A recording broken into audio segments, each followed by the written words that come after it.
So வணக்கம் ladies and gentlemen, welcome to lean factory. இன்றைக்கி நம்ம எதை பற்றி பார்க்க போகிறோம்னா, நம்ம KPI சீரீஸில் ஆல்ரெடி ஸ்டார்ட் பண்ணியிருக்கோம். ஸோ அதை கண்டினியூஷன் தான் பார்க்க போகிறோம். நம்ம KPI சீரீஸில் ஃபஸ்ட்டு வந்து பார்த்தீங்கன்னா ப்ரொடக்ஷன் ரிலேட்டடான KPIs வந்து போட்டிருக்கோம். அந்த வீடியோ நீங்கள் பார்க்கலன்னா மறக்காமல் பாருங்கள். அதோட லிங்க் நான் டிஸ்கிரிப்ஷனில் போகிறேன். இந்த வீடியோவில் எதை பற்றி பார்க்க போகிறோம்னா, நம்ம குவாலிட்டி ரிலேட்டட் KPI பற்றி பார்க்க போகிறோம். ஸோ வாங்க வீடியோக்குள்ளே போகலாம். இந்த வீடியோக்குள்ளே போகிறதுக்கு முன்னாடி இந்த KPI நீங்கள் எப்படி ட்ராக் பண்ணணும், எப்படி மானிட்டர் பண்ணணுங்கிறத சொல்லுவேன். ஸோ நீங்கள் என்னென்ன பராமீட்டரை வந்து நீங்கள் ட்ராக் பண்ணணும்னு நினைக்கிறீங்களோ ஒரு பராமீட்டருக்கும் நீங்கள் வந்து ஒரு கிராஃப் கொடுக்கணும். அதில் டெய்லி உங்கள் வர அவுட்புட்டை அதை நீங்கள் அதில் மானிட்டர் பண்ணணும். அந்த கிராஃப் பக்கத்துலேயே நான் இங்கே போட்டிருக்கிற மாதிரி கிராஃப் ப்ராக்ரஸ்ன்னு போட்டிருக்கேன். கிராஃப் ப்ராக்ரஸ் அப் ஆரோவில் டவுன் ஆரோன்னு போட்டிருக்கேன். இது எதுக்குன்னா, நீங்கள் டெய்லி பிளாட் பண்ணுறப்போ உங்களுக்கு வந்து உங்களோட கிராஃப் வந்து ஒரு ட்ரெண்டில் வரும். எய்தர் அப்வர்டில் வரலாம், இல்லை டவுன்வர்டில் வரலாம், இல்லைனா ஃப்ளக்சுவேஷனில் இருக்கலாம். பட் அந்த கிராஃப் வந்து எந்த ட்ரெண்டில் இருக்கணும்னு ஃபஸ்ட்டு நமக்கு தெரியணும். இப்போ எக்ஸாம்பிளுக்கு ரிஜெக்ஷன் ட்ரெண்டுன்னு பார்த்தீங்கன்னா ஆப்வியஸாக டவுனில் தான் இருக்கும். உங்கள் ரிஜெக்ஷன் ட்ரெண்டு நீங்கள் பிளாட் பண்ணுறப்போ அப்வர்ட்லேயே போயிட்டு இருந்துச்சுன்னா அந்த கன்சர்ன் பர்சனை கூப்பிட்டு நீங்கள் கேள்வி கேட்கறது இது ரொம்ப ஹெல்ப்ஃபுல்லாக இருக்கும். இது ஒரு விஷுவல் இண்டிகேட்டிங் டூல் மாதிரி நீங்கள் யூஸ் பண்ணலாம். ஸோ வாங்க குவாலிட்டியோட KPIs என்னங்கிறத ஒன்றுனா பார்த்துக்கலாம். ஸோ ஃபஸ்ட்டு வந்து பார்த்தீங்கன்னா ரிஜெக்ஷன் பர்சன்டேஜ். ஸோ இது வந்து எல்லாருமே நம்ம ட்ராக் ஒரு குவாலிட்டின்னு எடுத்தோம்னா ஃபஸ்ட்டு வந்து நம்ம ரிஜெக்ஷனோட பர்சன்டேஜை பற்றி தான் நம்ம பார்க்கணும். ரிஜெக்ஷன் பர்சன்டேஜ் பார்த்தீங்கன்னா அந்த ப்ராசஸில் எவ்வளோ பார்ட்ஸ் ப்ரொடியூஸ் பண்ணியிருக்கோம், அதில் வந்து எவ்வளோ பீஸ் வந்து டிஃபெக்டிவ் பீஸாக வந்திருக்கு அப்படிங்கிறது பார்க்கணும் ஃபஸ்ட்டு. ஸோ இப்போ இந்த ப்ராசஸில் பார்த்தீங்கன்னா 100 பார்ட்ஸ் ப்ரொடியூஸ் பண்ணுறோம், அதில் வந்து பார்த்தீங்கன்னா 10 பீஸஸ் டிஃபெக்டிவ் பீஸ் வருது. ஸோ அதோட ரிஜெக்ஷன் பர்சன்ட் பார்த்தீங்கன்னா 10%. ஸோ இந்த ரிஜெக்ஷன் பர்சன்ட்ங்கிறது வந்து நீங்கள் டெய்லி பிளாட் பண்ணுறப்போ என்ன ட்ரெண்டில் வருதுன்னு பார்க்கலாம். சப்போஸ் டிக்ரீசிங்லேயே வந்ததுன்னா உங்கள் ரிஜெக்ஷன் வந்து கண்ட்ரோலில் இருக்குன்னு அர்த்தம். இன்க்ரீஸிங்கில் போயிருந்தால் உங்கள் ரிஜெக்ஷன் வந்து அவுட் ஆஃப் கண்ட்ரோல் இருக்குது. நீங்கள் இமீடியட்டாக வந்து அந்த இடத்துல ஆக்ஷன் எடுத்து அந்த ப்ராப்ளம் நீங்கள் சால்வ் பண்ணணும். அடுத்து பார்த்தீங்கன்னா ஸ்கிராப் காஸ்ட். ஸ்கிராப் ஆகிற மெட்டீரியலால் நமக்கு எவ்வளோ காஸ்ட் வந்து லாஸ் ஆகுது அப்படிங்கிறத நம்ம பார்க்கணும். ஸோ இதுவுமே பார்த்திங்கன்னா ஒரு முக்கியமான KPI தான். ஸோ இந்த கிராஃபும் பார்த்திங்கன்னா வந்து டவுன்வர்ட்ஸில் தான் இருக்கணும். அடுத்து பார்த்தீங்கன்னா செட்டப் ரிஜெக்ஷன். இந்த செட்டப் ரிஜெக்ஷனுங்கிறது வந்து நிறைய இண்டஸ்ட்ரியில் தவிர்க்க முடியாது. இப்போ நீங்கள் ஒரு இன்ஜெக்ஷன் மோல்டிங்கில் இருக்கீங்க, இல்லை ஒரு பெயிண்டிங்கில் இருக்கீங்கன்னா இந்த செட்டப் ரிஜெக்ஷன் வந்து உங்களால் தவிர்க்கவே முடியாது.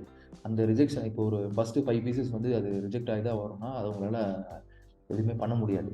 ஸோ அப்போ நீங்கள் என்ன பண்ணால் எவ்வளோ செட்டப் ரிஜெக்ஷன்லாம் ஆகுதுங்கிறது நம்ம கண்ட்ரோல் வச்சுருக்கணும். சில இடத்துல பார்த்தீங்கன்னா கண்ட்ரோலே இல்லாமல் எல்லாமே ஸ்க்ராப் வந்து செட்டப் லாஸ்ன்னு சொல்லிட்டு நம்ம ஸ்க்ராப் போட்டுட்ருப்பாங்க. ஸோ அந்த இடத்துல வந்து டெய்லி வந்து எவ்வளோ செட்டப் ரிஜெக்ஷன் வருது, உங்களோட ஸ்டாண்டர்டுக்கு அது மீட் ஆகுதா, உங்களோட டார்கெட்டில் அது வந்து கரெக்டாக வருதா, ஸோ அப்படிங்கிறத நம்ம ட்ராக் பண்ணோம். ஸோ இந்த கிராஃபும் வந்து பார்த்திங்கன்னா டவுன்வர்ட்ஸ் தான் இருக்கும். அடுத்து பார்த்தீங்கன்னா ஃபஸ்ட் பாஸ் சேல். அதாவது நம்ம ஒரு ப்ராடக்ட் ப்ரொடியூஸ் பண்ணுறோம், ஃபஸ்ட் டைமே வந்து எவ்வளோ ப்ராடக்ட் வந்து ஓகே ஆகுது அப்படிங்கிறத பார்க்கணும். அதாவது இதில் வந்து என்னென்னா ரீவொர்க்கோ, ரிப்பேரோ, ரீடெஸ்ட்டோ இந்த மாதிரி வந்து எந்த செகண்டரி ப்ராசஸும் இல்லாமல் ஃபஸ்ட் டைமே நம்ம வந்து எவ்வளோ ப்ராடக்ட் வந்து ஓகே ஆகுது அப்படிங்கிறது பார்க்க தான் இந்த ஃபஸ்ட் பாஸ் சேல்ங்கிறது. உதாரணத்துக்கு நம்ம வந்து 100 பார்ட்ஸ் ப்ரொடியூஸ் பண்ணுறோம், அதில் வந்து பார்த்தீங்கன்னா ஒரு 5 நம்பர்ஸ் ரிஜெக்ஷன். நார்மலாக என்ன பண்ணுவோம்னா 95 பார்ட்ஸ் வந்து ஓகே ப்ராடக்ட்னு அப்படின்னு நம்ம வந்து கொடுப்போம். ஆனால் அதில் பார்த்தீங்கன்னா ஒரு 5 ப்ராடக்ட்ஸ் வந்து நீங்கள் ரிப்பேர் பண்ணியிருப்பீங்க, இல்லை ரீவொர்க் பண்ணியிருப்பீங்க. ஸோ உங்களோட ஃபஸ்ட் பாஸ் சேல்ங்கிறது பார்த்தீங்கன்னா 90 நம்பர்ஸ் தான். ஸோ இதை வந்து நீங்கள் டெய்லி ட்ராக் பண்ணால் எந்த இடத்துல வந்து நமக்கு எந்த ப்ராசஸ் வந்து நிறைய ரீவொர்க் நடக்குது, எந்த ப்ராசஸில் வந்து நிறைய ரிப்பேர் ஆகுது அப்படிங்கிறத கண்டுபிடிக்கிறதுக்கு இது ஒரு ஹெல்ப்ஃபுல்லாக இருக்கும். ஸோ இந்த கிராஃப் பார்த்தீங்கன்னா இன்க்ரீஸிங் ட்ரெண்டில் இருக்கணும். ஸோ நமக்கு எவ்வளோக்கு எவ்வளோ நம்ம ஃபஸ்ட் டைமே ஓகே பண்ணுறோமோ அவ்வளோக்கு எவ்வளோ நமக்கு வந்து காஸ்ட் நமக்கு சேவ் ஆகும். அடுத்து பார்த்தீங்கன்னா ரீவொர்க் அண்ட் ரிப்பேர். இந்த ரீவொர்க் அண்ட் ரிப்பேரில் வந்து எவ்வளோ ப்ராடக்ட்ஸ் வந்து நம்ம ரீவொர்க் பண்ணுறோம், அதில் எவ்வளோ காஸ்ட் செலவு பண்ணுறோம், எவ்வளோ ப்ராடக்ட்ஸ் ரிப்பேர் பண்ணுறோம். ஸோ இந்த மாதிரி ரீவொர்க் அண்ட் ரிப்பேரால் நமக்கு எங்கெங்கெல்லாம் லாஸ் ஆகுது அப்படின்றது நம்ம வந்து கண்டிப்பாக ட்ராக் பண்ணோம். ஸோ இதோட ட்ரெண்டு வந்து பார்த்திங்கன்னா ஆப்வியஸாக டவுன் வந்து தான் இருக்கணும்.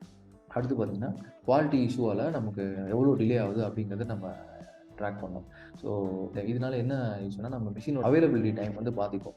ஸோ இதையும் நம்ம டெய்லி ட்ராக் பண்ணோம்னா நம்ம எந்த இடத்துல நமக்கு அதிகமாக குவாலிட்டி இஷ்யூனால நம்ம ப்ரொடக்ஷனில் நிற்கிது அப்படிங்கிறத நம்ம கண்டுபிடிச்சி சரி பண்ணலாம். ஸோ இதோட கிராஃப் பார்த்திங்கன்னா டவுன்வர்ட்ஸில் தான் இருக்கணும்.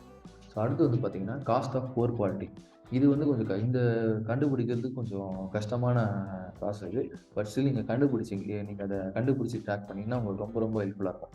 அதாவது நம்மளோட புவர் குவாலிட்டியால் நமக்கு வந்து எவ்வளோ லாஸ் ஆகுது. எக்ஸாம்பிளுக்கு கஸ்டமர் ரிட்டர்ன் வருது, வாரண்ட்டி கிளைம் பண்ணுறாங்க, கஸ்டமர் எண்டில் வந்து ப்ரொடக்ஷன் லைன் நிற்கிது.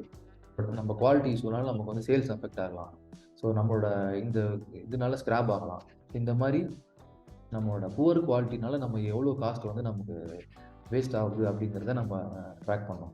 இது வந்து நீங்கள் தனித்தனியாக நீங்கள் கூட சப் கேபிஐ மாதிரி நீங்கள் டெவலப் பண்ணி கூட நீங்கள் வந்து ட்ராக் பண்ணலாம். தனியாக கஸ்டமர் ரிட்டர்ன் எவ்வளோ, வாரண்டி எவ்வளோ, டவுன் டைம் எவ்வளோ, லாஸ் எவ்வளோ அப்படிங்கிறது நீங்கள் தனித்தனியாக சப் கேபிஐ கூட நீங்கள் வந்து டெவலப் பண்ணி நீங்கள் ட்ராக் பண்ணலாம். ஸோ இதோட ட்ரெண்ட் வந்து பார்த்தீங்கன்னா டவுன்வர்ட்ஸ் தான் இருக்கும். அதுக்கடுத்து பார்த்தீங்கன்னா முக்கியமானது வந்து பார்த்தீங்கன்னா ப்ராசஸ் ஆடிட். உங்கள் ப்ராசஸ் வந்து நீங்கள் வந்து ஃப்ரீக்வெண்ட்டாக நீங்கள் ஆடிட் பண்ணிகிட்டே இருக்கணும். ஆடிட் பண்ணுறப்போ நீங்கள் வந்து நான் கன்ஃபார்மன்ஸ் நீங்கள் வந்து எவ்வளோ நீங்கள் ஆடிட் பண்ணுறப்போ எவ்வளோ நான் கன்ஃபார்மன்ஸ் ஐடென்டிஃபை பண்ணுறீங்க, எவ்வளோ இடத்துல எஸ்ஓபி வயலேட் ஆகுது அப்படிங்கிறத பார்க்கணும். இங்கே நீங்கள் நான் கன்ஃபார்மன்ஸ் வந்து அதிகமாகிட்டே இருந்ததுன்னா அப்போ வந்து உங்கள் ப்ராசஸ் வந்து ஸ்டெபிலைஸாக இல்லை, உங்கள் ப்ராசஸில் நிறைய இஷ்யூ இருக்குன்னு அர்த்தம். ஸோ எவ்வளோக்கு எவ்வளோ நம்ம வந்து உங்களோட வயலேஷனோ இல்லை அந்த நான் கன்ஃபார்மன்ஸை நம்ம குறைக்கிறோமோ அவ்வளோக்கு எவ்வளோ நம்ம ப்ராசஸ் வந்து ஸ்ட்ரென்தன் ஆகும். ப்ராசஸ் ஸ்ட்ரென்த் ஆக நம்மளோட ப்ராடக்ட்டும் வந்து நல்ல குவாலிட்டியோட வரும். ஸோ இதோட கிராஃபும் வந்து பார்த்தீங்கன்னா ஆப்வியஸாக டவுன்வர்ட்ஸில் தான் இருக்கணும். இதோட பார்த்தீங்கன்னா நம்மளோட குவாலிட்டி கேபிஐ வீடியோ முடியுது. அடுத்து நம்ம சேஃப்டி ரிலேட்டட் கேபிஐயோட நான் உங்களை சந்திக்கிறேன். ஸோ இந்த சேனல் உங்களுக்கு பிடிச்சிருக்குன்னா மறக்காமல் சப்ஸ்கிரைப் பண்ணுங்கள், உங்கள் ஃப்ரெண்ட்ஸ் அண்ட் கொலீக்ஸ்க்கு ஷேர் பண்ணுங்கள். அதே மாதிரி நீங்கள் லீன் பற்றி நிறைய தெரிஞ்சுக்கணும்னு ஆசைப்பட்டீங்கன்னா எங்களோட லீன் சாம்பியன் கோர்ஸ் வந்து நாங்கள் ஃப்ரீயாகவே ப்ரொவைட் பண்ணுறோம். அந்த நீங்கள் கோர்ஸ் முடிச்சிட்டிங்கன்னா உங்களுக்கு ஒரு சர்டிஃபிகேட்டும் கிடைக்கும். இதனால நீங்கள் பர்சனலாக நீங்கள் நிறைய டெவலப் பண்ணலாம். ஸோ உங்களுக்கு நான் அதோட லிங்க் இந்த டிஸ்கிரிப்ஷனில் போடுறேன். உங்களுக்கு இன்ட்ரெஸ்ட் இருந்தால் நீங்கள் தாராளமாக ஜாயின் பண்ணலாம். ஸோ இதோட இன்னொரு வீடியோவில் நம்ம சந்திக்கிறேன். பாய்.